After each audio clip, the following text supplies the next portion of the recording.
I welcome you in second part, manage your stress, strengthening mental flexibility.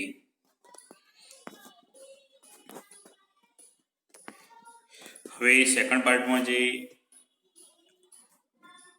અલગ અલગ exercise આપી છે જે પ્રેક્ટિસ કરવા માટે કે જેનાથી આપણે સ્ટ્રેસ રિડ્યુસ કરી શકીએ અને સંતુલન જાળવી શકીએ એના માટેની તો સૌથી પહેલા આપણે એમાં સ્ટોપ ઓવર થિંકિંગ એની વાત કરી છે. લાઈન બાય લાઈન જોઈએ આપણે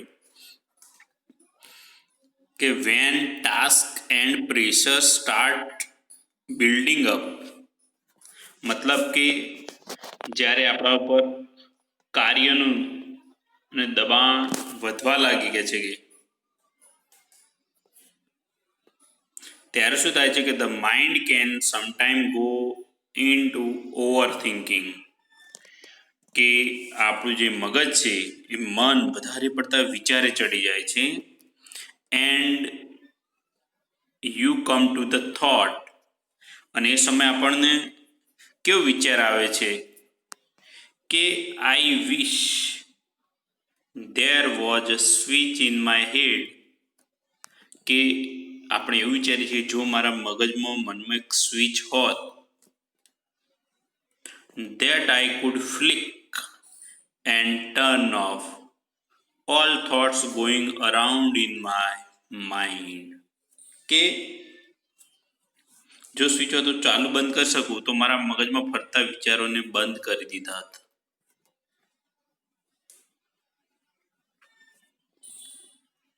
it is not that easy, પણ આ કંઈ સરળ નથી કહેવું.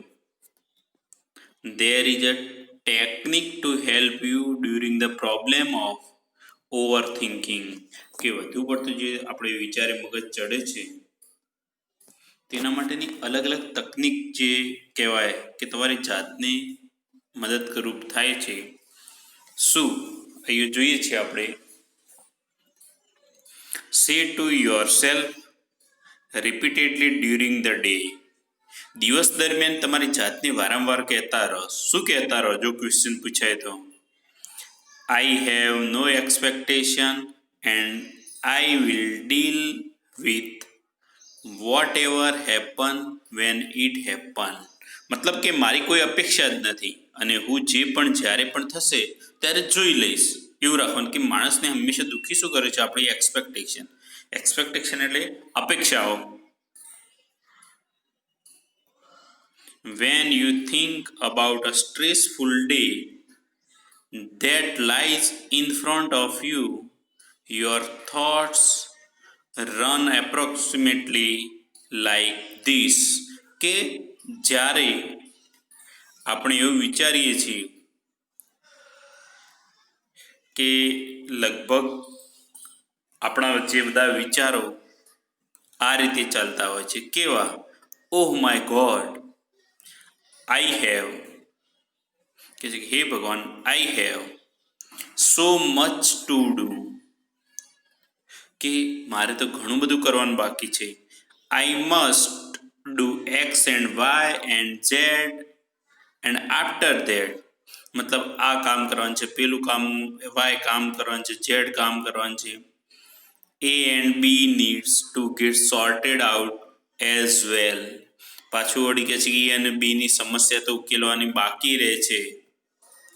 I don't know how I am going to do it all, એટલે શું થાય છે કે મને ખબર જ નથી પડતી કે આ બધું કઈ રીતે કરી શકીશ.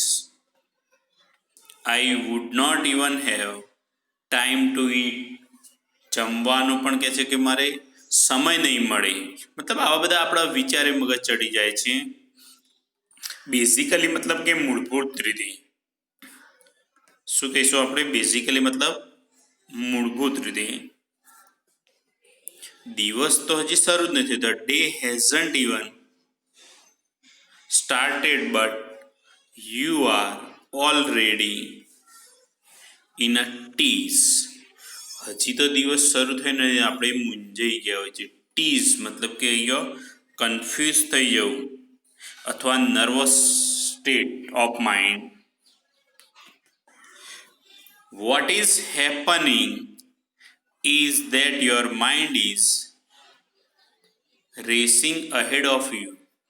કે હવે શું થઈ ગયું, શું થવાનું વિચારે તારું મગજ દોડવા લાગે ને એ મગજ તમારાથી આગળ દોડવા લાગે છે. એન્ડ એન્ટિસિપેટિંગ, આ એન્ટિસિપેટિંગ વર્ડ છે, યાદ રાખવું.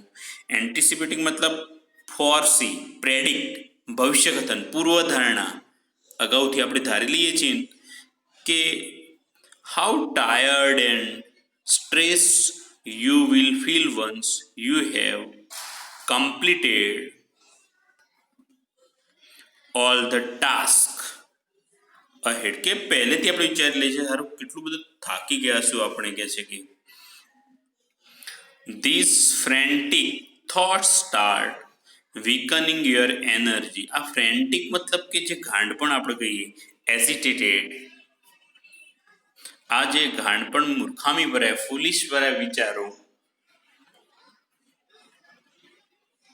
એનાથી તમે શું થાવ છો કે અશક્ત થઈ જાવ છો અને આપણી એનર્જી વપરાઈ જતી હોય છે. And as a result you are entering into a busy day with only half of your mental energy. અને તમે દિવસની શરૂઆત જ તમારી અડધી ઉર્જાથી બની શકે છે. ધેન પછી when you end up shattered at the end of the day, કે દિવસના અંતમાં એકદમ થાકી ગયા હોય એવું તમે અનુભવો છો. શું કહે છે કે you seems to have prove that you were right all along. You had a dreadful day and you feel physically drained. કે તમે એવું માનવા લાગો કે હું પોતે સાચો જ હતો અને મારો દિવસ અતિશય ખરાબ જાય છે અને તમે શારીરિક શક્તિ હણાઈ ચૂકી હોય એવું અનુભવ કરતા હો છો તમે.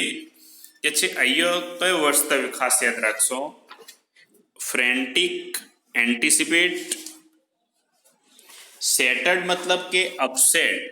શું યાદ રાખશો તમે, જો એક સેટર્ડ આ રહ્યો અહીંયા મતલબ કે ટાયર્ડ, અપસેટ. પછી ડ્રીડફુલ, ડ્રીડફુલ મતલબ કે ટેરિબલ, હોરિબલ. પછી એના નીચે ડ્રેન્ડ છે વર્ડ, તો થાકી જવું, એક્ઝોસ્ટેડ. અને ટીઝ એટલે કે કન્ફ્યુઝન, જે સ્ટેટ ઓફ માઇન્ડ એની વાત કરી છે અહીંયા. In order to have maximum energy available at the start of the busy day. હવે કહે છે કે દિવસના શરૂઆતમાં જ આપણે વધુ ઉર્જા માટે શું કરવાનું છે, આ સૂત્ર યાદ રાખવાનું છે, slogan. I have no expectation and I will deal with whatever happens when it happens. આટલું સૂત્ર ખાસ યાદ રાખવાનું છે કે મારી કોઈ અપેક્ષા જ નથી અને કહે છે કે પડશે તેવા દેવાશે. હવે એવું મંત્રને અનુસરો કે સમય સમય જોઈ લેવાશે. એઝ અ ફોર્મ ઓફ મંત્ર you will notice how your body starts relaxing at the thought of no expectation. કે કોઈ અપેક્ષા નથી એના વિચારથી તો જો તમારું શરીર કેટલું રિલેક્સ થઈ શકે છે. This relaxation tells you that you have just stopped yourself from wasting valuable energy. અને કહે છે કે આ આરામ, આ હળવાશ તમને જણાવશે કે તમારી જાતની કેટલી બધી કિંમતી ઉર્જાનો બગાડ કરવામાંથી બચાવી લીધી છે.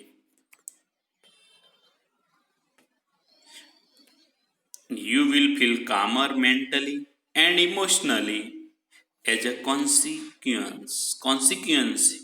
આ શબ્દ યાદ રાખજો. રિઝલ્ટ, પરિણામ, અસર વર્ષ આવે તો અને એનું પરિણામ તમને શું જોવા મળશે, તમે માનસિક રીતે એકદમ શાંત થઈ જશો. કે છે યસ. નેક્સ્ટ પેરેગ્રાફ તરફ આપણે જઈએ છીએ. સેલ્ફ હાઇપ્નોસિસ. સેલ્ફ હાઇપ્નોસિસ મતલબ કે સેલ્ફ મતલબ પોતાનું, સ્વ. હાઇપ્નોસિસ એટલે સંમોહન.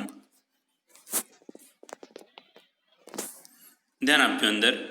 You can use the self hypnosis state to relieve mental stress. કે માનસિક તણાવમાંથી રાહત મેળવવા માટે જે આત્મસંમોહનની આ તરકીબ બતાવી છે તેનો ઉપયોગ કરો કે છે કે ટ્રાય ધ ફોલોઈંગ એક્સરસાઇઝ. નીચે મુજબની એક્સરસાઇઝ કરવાની કીધી છે. It becomes easier with your eyes close. હવે કોઈ પણ એક્સરસાઇઝ પૂછાય તો ફર્સ્ટ તો ક્લોઝ યોર આઈઝની તમારે યાદ રાખવાનું છે. Yes, first point, settle back in a chair and close your eyes. ખુરશીમાં બેસો ને આખું કહે છે કે બંધ રાખો. Start counting backward from 99 to 70. કે 99 થી 70 સુધી તમારે પાછળની તરફ જવા છે ગણતરી કરતા કરતા. Count slowly to fit with your breathing. પાછું ગણતરી કઈ રીતે કરતા હોય, જે શ્વાસોશ્વાસ લો છો એની સાથે કે 99, 98 એ રીતે બેકવર્ડમાં જવાનું છે. નાવ કાઉન્ટ ડાઉન ફ્રોમ 69 ટુ 30. ફરીથી 69 થી 30 સુધી ગણવાનું કહ્યું છે, ગણતરી કરવાની તમને. while imagining walking down the step of a beautiful staircase. અને આ ગણતરી વિશે તમારે શું પછી કલ્પના કરવાની છે કે જાણે તમે સુંદર પગથિયાથી નીચે ઉતરી રહ્યા હોય. feel yourself walking down in time with your breathing. અને કેવું અનુભવવાનું છે કે તમે શ્વાસોશ્વાસની સાથે જે નીચે ઉતરી રહ્યા છો એવો અનુભવ કરવાનો છે. See the beautiful grand staircase stretching ahead of you. પાછું શું કલ્પના કરવાનું છે કે તમારી સમક્ષ ભવ્ય સીડી જાતે લંબાઈ જતી હોય છે એવું નિહાળવાનું છે. અહીંયા ગ્રાન્ડ એટલે ભવ્ય, splendid. Imagine the steps are carpeted. તમારે શું કલ્પના કરવાની છે કે પગથિયે ગાલીચો પાથરેલો. કાર્પેટેડ એટલે ગાલીચો. So that your progress is as effortless as possible. અને કહે છે કે જેથી તમારી પ્રગતિ એકદમ શક્ય એટલી સરળ બની જાય છે. કે છે કે કાઉન્ટ ડાઉન ફ્રોમ 29 ટુ 0. હવે 29 થી 0 ગણવાનું કહે છે. while imaging drifting further down in a luxurious lift. અને કહે છે કે તમે જે 29 થી 0 સુધી ગણો છો ત્યારે એવી કલ્પના કરવાની છે કે વિશાળ લિફ્ટમાં નીચે ઉતરી રહ્યા છો. આ ડ્રિફ્ટિંગ શબ્દ મતલબ ડિક્રીઝિંગ, ડ્રોપ્ટિંગ. કયો શબ્દ યાદ રાખશો? એક ડિસેન્ડિંગ એ યાદ રખાય, ડિક્રીઝિંગ મતલબ ડિસેન્ડિંગ નીચેની ઉતરતા, ડ્રોપિંગ. અને લક્ઝરિયસ એટલે ભવ્ય, એ પણ વર્ષ યાદ રાખજો, splendid. As large as room. Lift કેવી કે જાણે મોટી વિશાળ રૂમ હોય.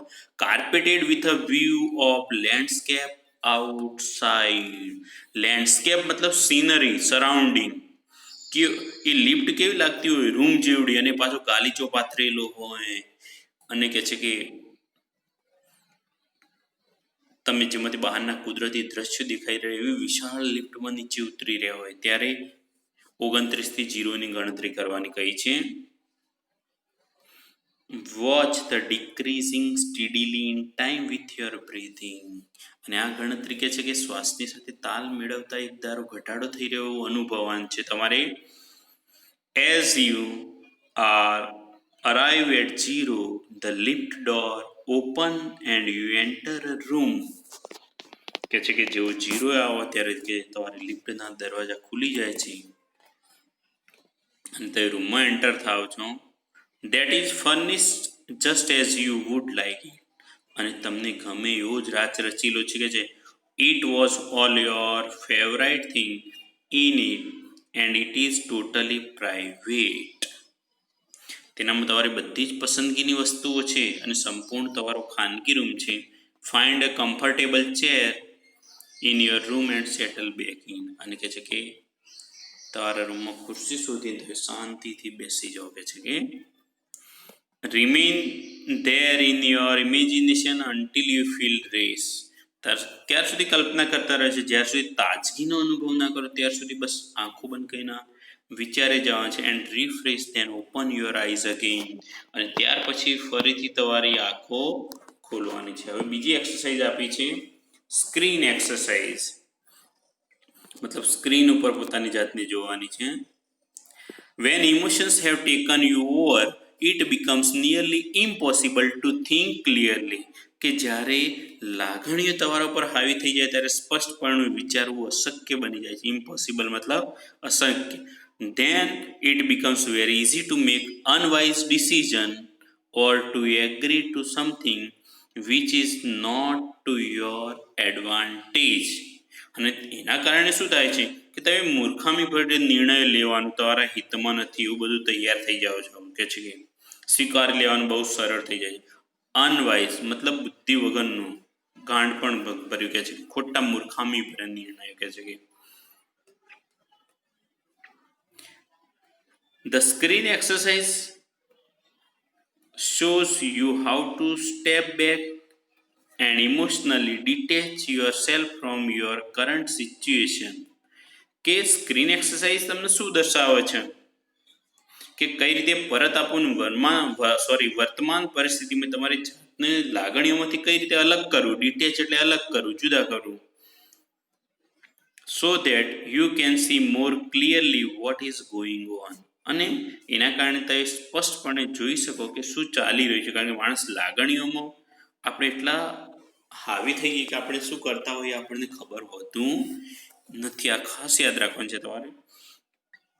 Taking an outsider's point of view and imagining another person in your situation will put a new perspective on your stress problem, so you can evaluate more calmly what needs to be done. હવે તમારે શું કરવાનું છે?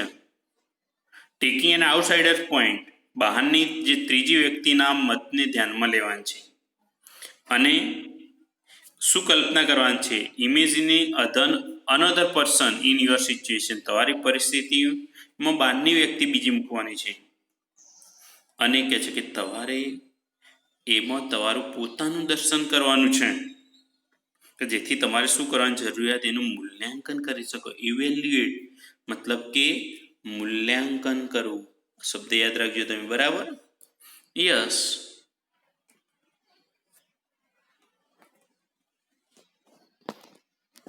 હવે એના point આપ્યા છે. With your eyes close, તો બંધ રાખવાની છે આંખો. Think about the situation that is currently causing you stress. આંખો બંધ કરીને વિચારવાનું છે કે શાના કારણે તમે તણાવમાં છો. Imagine projecting the situation onto a screen in your mind as if it were a film you were watching. અને એ રીતે કલ્પના કરવાની છે કે જાણે કે કોઈ પિક્ચર ચાલી રહ્યું હોય. Include only what has really happened.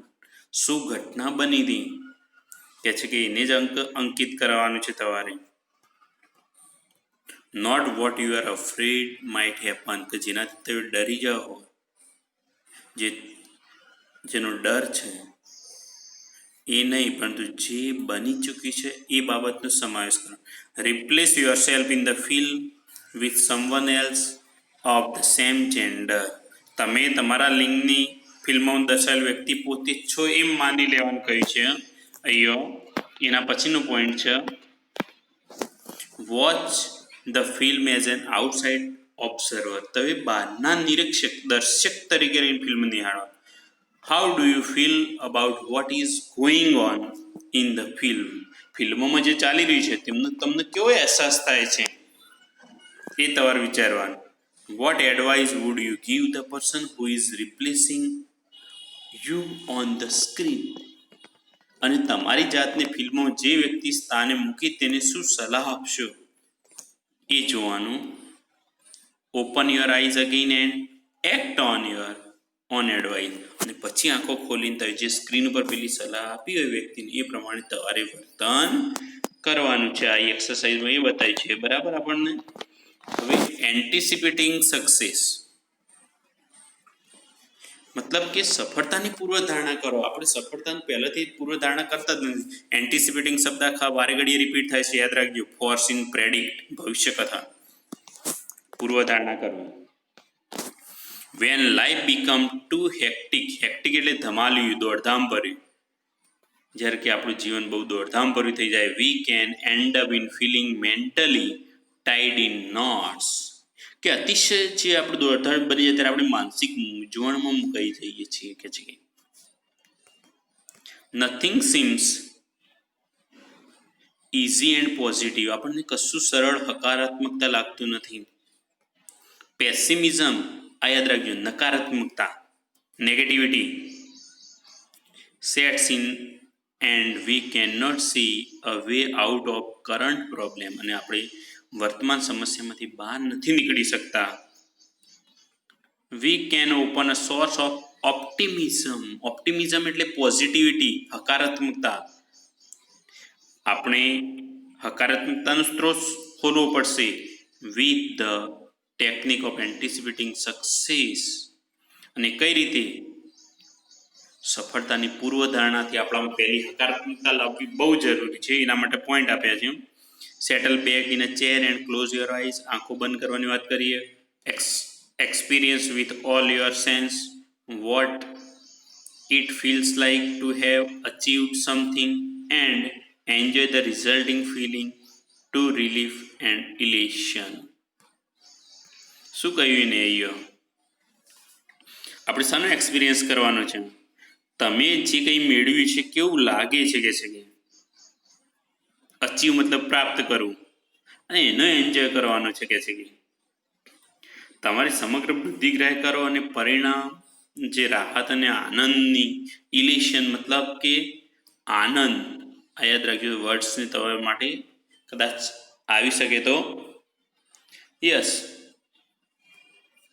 Hang on to the positive feeling and bring them back with you into here and now.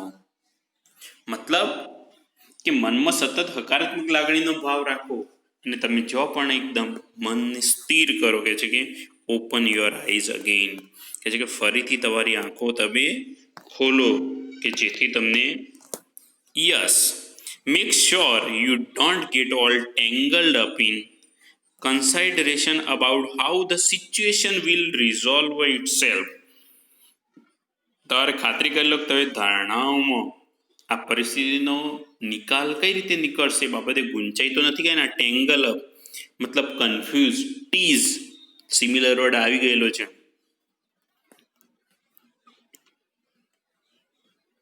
It will look after, જો લુક આફ્ટર મતલબ ધ્યાન રાખવું, to take care itself as long as you keep your aim firmly in mind. તમે જો અગર દ્રઢ નિશ્ચય હશો તો પરિસ્થિતિ આપમેળેનો હલ શોધી કાઢશે. આ ફર્મલી, દ્રઢપણે, મક્કમતાથી. If you stay focus on a positive outcome, કે છે કે જો તમે હકારાત્મકતા, જે પોઝિટિવ આઉટકમ ઉપર વિચારશો તો તમે સ્પષ્ટ વિચારી શકશો. You can think more clearly and you will make better decision, અને નિર્ણય પણ સારા લઈ શકશો. વિચ વિલ ઇવેન્ચ્યુઅલી, આ શબ્દ યાદ રાખજો, ફાઇનલી, એટ ધ એન્ડ આવી ગયેલો છે બોર્ડમાં પણ, લીડ ટુ ડિઝાયર રિઝલ્ટ, અને ઈચ્છિત પરિણામ તરફ તમને અપેક્ષિત, ડિઝાયર એટલે ઈચ્છિત, અપેક્ષિત પરિણામો તરફ લઈ જશે. Next paragraph. If there food B A number of different positive outcome, જો તમે ઘણા જુદા જુદા હકારાત્મક પરિણામોની શક્યતા લાગતી હોય તો then simply concentrate on visualizing one version today. આજે એક જ વર્ઝન મતલબ એક જ આઉટકમ, હકારાત્મકતા જે કહેવાય એના ઉપર જ વિચારજો. એન્ડ અનધર વર્ઝન ટુમોરો, બીજા દિવસે વિચારવાનું કામ. This is not an exercise, આ કોઈ કવાયત નથી કે ઇનકરેક્ટલી પ્રેડિક્ટિંગ ધ ફ્યુચર. પ્રેડિક્ટિંગ એટલે આગળ કહ્યું એમ એન્ટિસિપેટિંગ, ફોરસી કે જેનું ભવિષ્ય કથન થઈ શકે, but rather way of clearing negative thoughts from your mind. પરંતુ તમારા મનમાંથી નકારાત્મક વિચારોનો જાકાર આપવાનો અને હકારાત્મક પરિસ્થિતિ ઉપર and focusing on positive state, અને હકારાત્મક પરિસ્થિતિ ઉપર ધ્યાન કેન્દ્રિત કરી શકાય અને આપણા મગજમાંથી જે સ્ટ્રેસ છે એને તમે દૂર કરી શકો. Thank you very much. Have a nice day.